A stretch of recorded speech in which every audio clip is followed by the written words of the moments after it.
Avant de commencer ce nouvel épisode, je voulais vous dire quelques mots.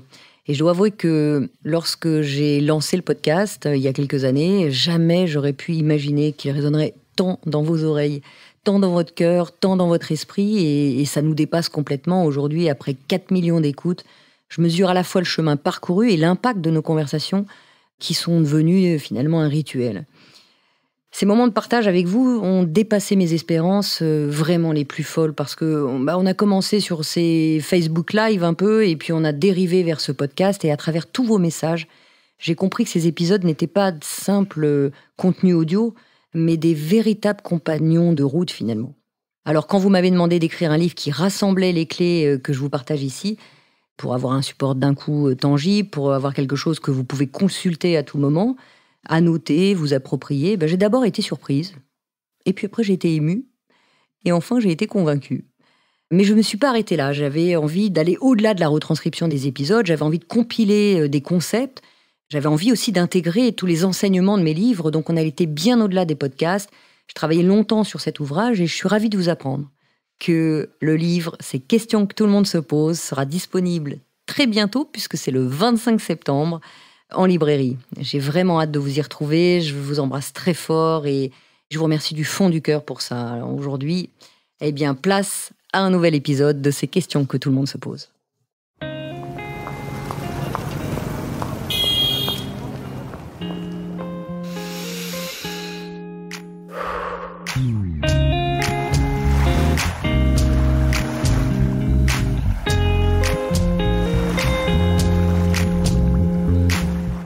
Bonjour, vous écoutez ces questions que tout le monde se pose.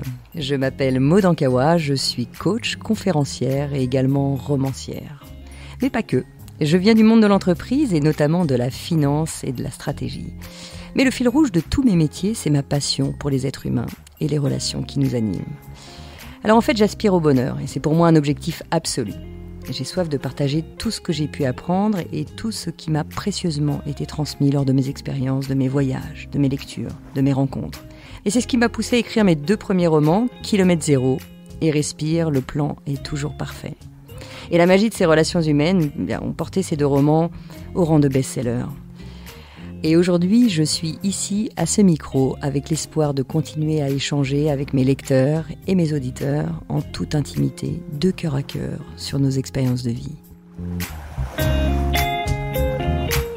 Juste avant de commencer un nouvel épisode du podcast, je voulais vous remercier infiniment de l'accueil que vous avez réservé à mon dernier roman, Plus jamais sans moi, qui vient de paraître en librairie et qui connaît déjà un très beau succès. Je suis tellement touchée de ce qui se passe avec vous. Merci pour votre confiance, toutes ces précommandes qu'il y a eu. Et puis maintenant, vous emparez de ce 3e livre. Inutile de vous dire que je suis tellement ravie de cheminer avec vous une fois de plus à travers ces romans. Cette fois-ci aux côtés de Constance, l'héroïne de ce nouveau roman. Vous allez apprendre à sortir de votre zone de confort et à découvrir les clés de l'amour vrai, celui qui rend profondément heureux. C'est plusieurs thèmes autour de l'amour qui m'étaient très chers et que j'avais envie d'approfondir dans ce 3e roman. Alors en parlant des liens qui nous unissent, merci aussi pour tout l'amour que vous m'envoyez chaque jour. J'ai hâte de vous retrouver, de vivre des moments de partage à vos côtés autour de Plus jamais sans moi. Et le programme va être chargé cette année parce qu'il y a beaucoup de sujets. Déjà, on va faire des salons du livre, on va se retrouver à différents endroits en France, mais aussi des voyages comme Compostelle. Je sais que vous avez été nombreux à me le redemander, donc on va faire d'autres voyages sur Compostelle et puis on ouvre des séminaires dans le sud, dans le Var, et c'est vrai qu'il y a eu déjà énormément de demandes. Donc voilà, il va y avoir plein de sujets pour grandir ensemble, pour vivre ensemble, pour apprendre ensemble. Parce que vous êtes expert de votre vie, moi je suis expert de la mienne, et quand on met toute cette expertise au milieu de la table, on peut vivre des choses ensemble, on peut grandir ensemble, on peut mettre notre pouvoir pour nous tous et non plus sur les autres. Donc merci vraiment de votre accueil et merci de votre confiance. Alors en attendant, place à un nouvel épisode de mon podcast, ces questions que tout le monde se pose.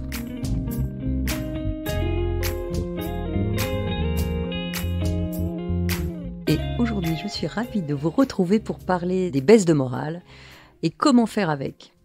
Alors merci infiniment à vous tous déjà pour toutes vos lettres, parce que c'est toujours un bonheur de vous lire, tous vos encouragements aussi, merci. Et aujourd'hui, alors, parmi vos lettres, j'ai choisi celle de Fabien pour parler des baisses de morale, parce que c'est vrai que Je trouve que c'est un sujet qui revient souvent, pour vous comme pour moi d'ailleurs, hein.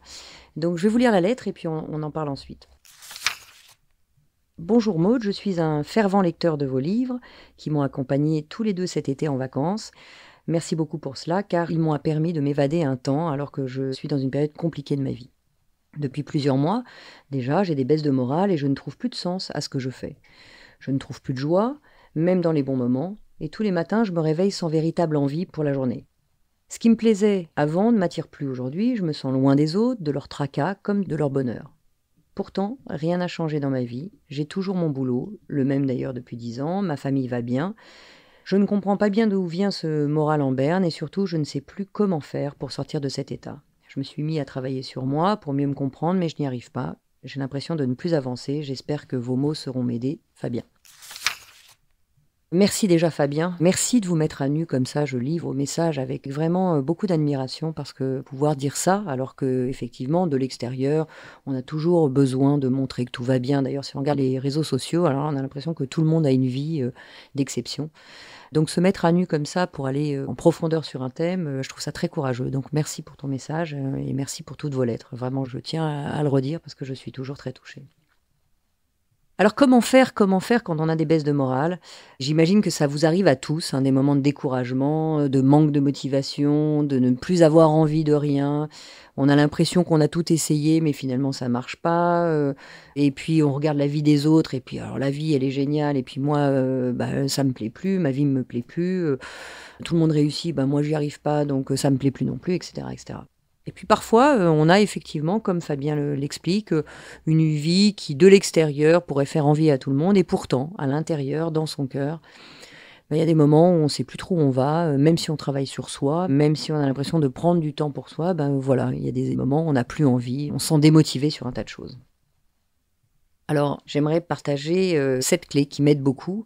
Et la première, c'est de me rappeler que c'est normal. C'est normal d'avoir des baisses de morale. C'est normal d'avoir des moments où on a moins envie. C'est normal d'avoir des moments où on n'y croit plus.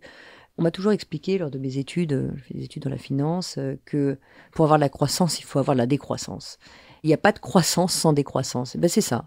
Et je crois que c'est vrai dans tous les domaines. Et là, si je reviens à ce que l'on peut vivre les uns les autres, ces baisses de morale, elles sont logiques parce que quand on s'est lancé parfois dans des grands projets, quand on a mis de l'adrénaline sur quelque chose, eh bien naturellement le corps régule et nos hormones régulent aussi un certain nombre de choses qui font que on a moins d'envie, moins d'enthousiasme, moins d'endorphine, voilà. Donc toutes ces hormones-là font que il y a des moments où on se sent moins excité, plus découragé, où il y a des émotions aussi qui peuvent remonter, la colère envers certains, la tristesse, etc., et qui font que ça y est, je retrouve plus ma joie de vivre, toute cette énergie qui m'aide à avancer et à me relancer et avoir le courage d'aller vers autre chose, parce qu'on sait bien, chaque fois qu'on se lance dans quelque chose, quel que soit le projet, ça demande quand même une grosse énergie, ça demande du courage, et il y a des moments où j'ai juste envie de lâcher prise.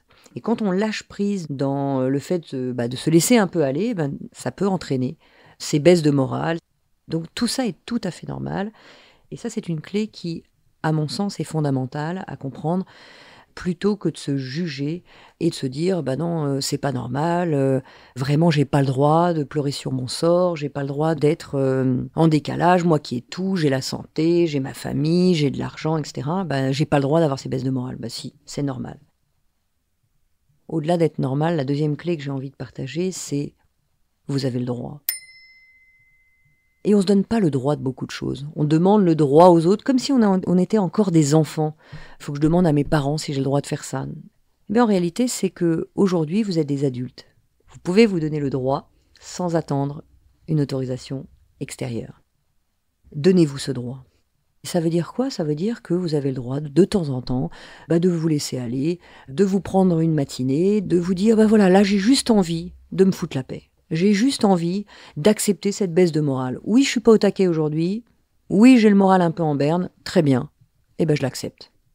Ah oui, mais tu peux pas rester comme ça. Si, je l'accepte. Alors, je dis pas qu'il faut y rester des jours et des jours. Mais là, tout de suite, je l'accepte.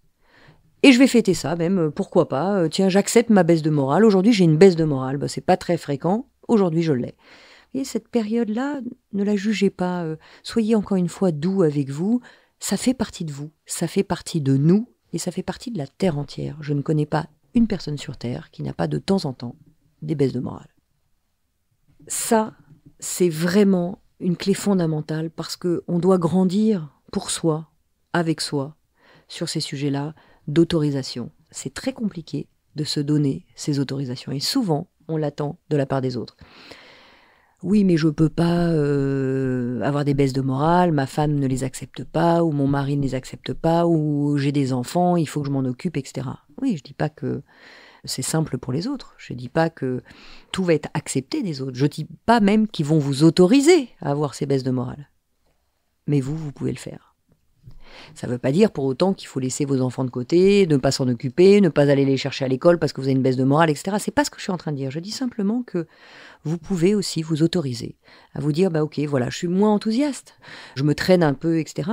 Mais j'accepte ces baisses de morale. Encore une fois, vous ne pourrez pas remonter vers une énergie forte si vous ne descendez pas pour, vous donner un petit coup de fouet, un coup de pied au fond du lac, là, et de repartir et de remonter d'un coup. Donc, acceptez simplement. Et plus vite vous acceptez, plus vite vous allez remonter. Pourquoi ? Parce que vous arrêterez de combattre. Vous arrêterez d'être en conflit avec ce qui se passe et avec la situation.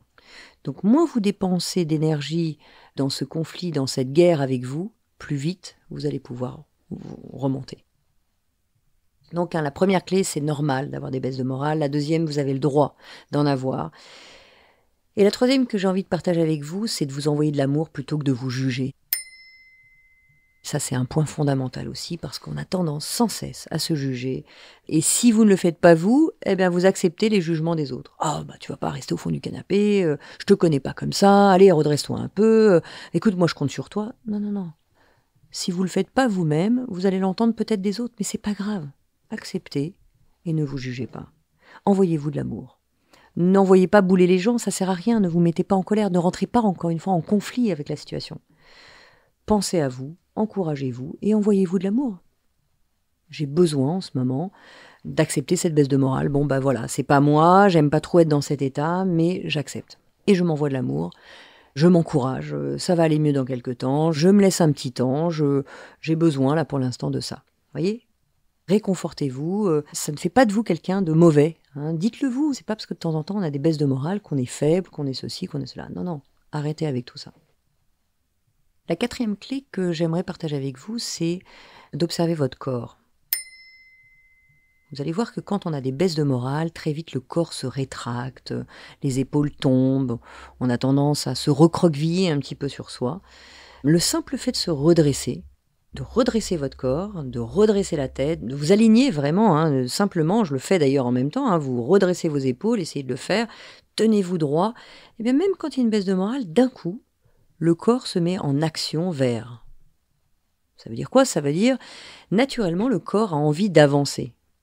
Vous allez voir que si vous le faites, là même, si vous n'avez pas une grosse baisse de morale, mais simplement de se dire, tiens, je me redresse, j'observe mon corps, j'incarne bizarrement cet état d'esprit, le corps se redresse, et qu'est-ce qui se passe ? Il a envie d'avancer. Essayez, c'est vraiment en quelques secondes, vous allez vous rendre compte que le simple fait de se redresser, d'ouvrir les épaules et de bomber le torse, d'ouvrir votre poitrine, mais vous allez voir qu'il y a une espèce de léger mieux. Vous vous sentez mieux, pourquoi ? Parce que le corps a l'impulsion de se mettre en action. Donc pensez à vous redresser, pensez à vous aligner avec votre corps. Non, vous n'êtes pas nul parce que de temps en temps, il y a des baisses de morale, parce que de temps en temps, c'est pas au bon endroit, etc. Donc vous redressez et vous allez voir que le corps a envie d'y aller. La cinquième clé qui m'aide aussi à retrouver un peu le moral quand ça va doucement, c'est d'écouter de la musique. Ça paraît bête, mais le simple fait de mettre des musiques inspirantes. Alors, c'est quoi des musiques inspirantes ? C'est les musiques qui vous plaisent. C'est pas des musiques ou des titres. Moi, j'ai une playlist de musiques inspirantes. Ça va être des chanteurs qui m'inspirent, des chanteurs qui me donnent la pêche. Naturellement, vous allez voir que le corps a envie de bouger. Et puis, l'esprit même a envie d'aller vers des nouveaux projets. Vous allez voir que allez vous promener simplement. Faites quelques pas où que vous soyez, en ville ou à la campagne. Vous mettez les écouteurs, vous mettez une musique inspirante, pas un truc qui vous plombe, un truc qui vraiment vous inspire, qui vous donne envie de danser. Vous allez voir que, le corps se met en mouvement et tous nos problèmes disparaissent un peu. Vous écoutez les paroles, vous mettez à chanter, tant pis si vous passez pour un fou. Moi, ça m'arrive tout le temps. D'ailleurs, si vous me croisez dans la rue, vous pourrez me prendre pour une folle aussi. Mais voyez, accepter aussi de vous donner du bon, de vous donner, et la musique pour ça c'est vraiment une source qui m'aide énormément. La 6e clé que j'ai envie de partager avec vous, c'est de chercher le cadeau caché. Il y a toujours un cadeau caché dans cette situation. Quel est l'avantage de cette situation ? Alors souvent on me dit ah non mais Maud, attends là t'as pas compris, là j'ai le moral en berne, je suis au 5e sous-sol, là, je vois vraiment pas le cadeau. C'est ce qu'on peut me répondre et c'est ce que je peux me répondre aussi des fois quand je me dis bon alors c'est quoi le cadeau déjà qu'il y a derrière ça. Alors là immédiatement j'ai mon ego qui dit bon c'est bon Maud, arrête avec ton développement personnel, là tu vois ça va pas, je suis pas bien, donc tes questions à 2 balles j'en veux pas. Et quand on force un peu, on se rend compte qu'il y a toujours un avantage. Et là, en l'occurrence, moi je peux en parler du dernier baisse de morale que j'ai pu avoir. L'avantage, c'était aussi de me dire, tu vois, tu te donnes pas beaucoup de repos. Tu penses pas souvent à toi, tu te donnes pas beaucoup de repos, et parfois juste une demi-journée à rester au lit, simplement avec ton moral en berne, simplement à te dire, voilà, j'ai juste envie de rien faire, juste envie de lâcher mon cerveau, juste envie de se poser un petit peu. Le cadeau caché, c'était juste de me dire, tu vois, là, t'avais juste besoin de repos. Et ça, je l'acceptais pas. Et je l'acceptais pas parce que, non, j'ai beaucoup de travail, j'ai beaucoup de projets, il faut aller à fond, etc., etc. Et finalement, je me donnais pas ce moment-là. Donc, l'avantage, le cadeau caché de ce moral en berne ce jour-là, c'était simplement de se dire, tiens, je vais me laisser une petite matinée quand même, je vais aller me boire un bon café, je vais prendre un peu soin de moi, et merci pour cette baisse de morale. Je reviens à toi, Fabien, sur tout ça, parce que clairement, quand tu me dis effectivement, je travaille sur moi et puis parfois j'y arrive pas, oui, plus vous allez travailler sur vous et plus vous allez avoir de l'exigence de votre entourage aussi. Toi qui travailles beaucoup sur toi, t'arrives pas à ça, t'as le moral en berne. Oui, acceptez ça, on est des êtres humains. C'est pas parce qu'on prend du temps à se connaître, etc., qu'on est mieux que les autres. C'est juste qu'on essaye d'avancer, de vivre un petit peu mieux chaque chose. Donc vous voyez, cherchez ce cadeau caché, parce qu'il y a toujours un cadeau caché. Et enfin, la 7e clé que j'aimerais partager avec vous, c'est de vous poser la question, et si je transformais ça, qu'est-ce que je ferais ? Si je reprends mon cadeau caché, c'était de prendre un peu de temps pour moi. Et en fait, je me suis dit, si je transformais ça en me disant, tiens, peut-être que je pourrais mettre un peu plus de conscience, un peu plus régulièrement sur le fait de me reposer, le fait de me poser des fois tout simplement, de prendre le temps, d'aller déjeuner et de prendre le temps, d'aller boire un café avec un ami et de prendre le temps. Voilà, simplement en transformant ça, je me rends compte que finalement ma baisse de morale a moins besoin d'arriver. Donc vous voyez, la 7e clé, c'est comment je pourrais transformer ça. Toi, Fabien, comment tu pourrais transformer le fait de, alors que tout va entre guillemets bien, tu peux peut-être transformer ça en te disant il y a peut-être quelque chose qui sort un peu de tes motivations.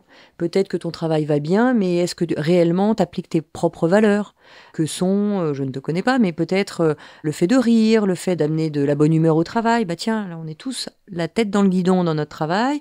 Je ne peux plus mettre à profit, par exemple, ma bonne humeur ou le fait d'aider les autres, etc. Qu'est-ce que je pourrais faire pour ? Et le simple fait de remettre un peu de nos talents, de nos envies dans notre quotidien, le simple fait de mettre qui je suis et qui j'ai envie d'être au quotidien, pourrait simplement réactiver ça. Je te dis ça, mais ça peut être 1000 choses. La question, c'est comment je fais pour transformer le message de ce petit moral en berne. Je crois que la baisse de morale, en tout cas je me dis ça souvent, la baisse de morale c'est souvent un test de la vie. Ne tombez pas dans le piège de vous dire que vous n'avancez pas, faites-vous confiance, vous avez tout en vous. Et encore une fois, tout ça est normal. On est des êtres humains, on n'est pas des machines, donc on ne peut pas être d'humeur égale à chaque seconde, on ne peut pas avoir le cœur en joie à chaque seconde, même si on tend à l'être. Voilà Fabien, j'espère que j'ai pu répondre à ta demande et j'espère que ces clés vous aideront les uns les autres à les piocher de temps en temps. Essayez, testez, je ne vous demande pas de me croire, je partage juste des choses qui m'aident moi au quotidien. Et puis peut-être d'essayer une clé, d'essayer un truc, ça fait du bien. Donc qu'on ait des baisses de morale ou pas, je vous invite vraiment à essayer d'appliquer et puis de tester et puis de me dire tiens moi en plus je fais ça et ça et puis comme ça on partage ensemble et on grandit ensemble. Voilà les amis, je vous embrasse tous très très fort, je vous souhaite le meilleur et puis on se retrouve très vite pour un prochain podcast. À bientôt. Pour être tenu au courant de sa sortie, n'hésitez pas à vous abonner à ce podcast, me suivre sur les réseaux sociaux sous le nom de Maud Ankawa ou consulter mon site internet maud, MAUD-ankawa.com. N'oubliez pas que si vous avez vous-même des questions ou s'il y a des sujets que vous aimeriez que j'aborde dans un futur épisode, vous pouvez m'écrire ou m'envoyer une note vocale à l'adresse podcast.erol@gmail.com. Vous retrouverez toutes ces informations dans le texte de description de l'épisode et je serai ravie de vous retrouver en librairie pour mes 2 romans Kilomètre Zéro et Respire, le plan est toujours parfait. Un grand merci à mon éditeur Erol de m'accompagner dans mon aventure littéraire et de produire ce podcast. Et cet épisode a été réalisé par Margot Roll et Céline Malvaux de l'atelier ENL et monté par Noémie Sudre.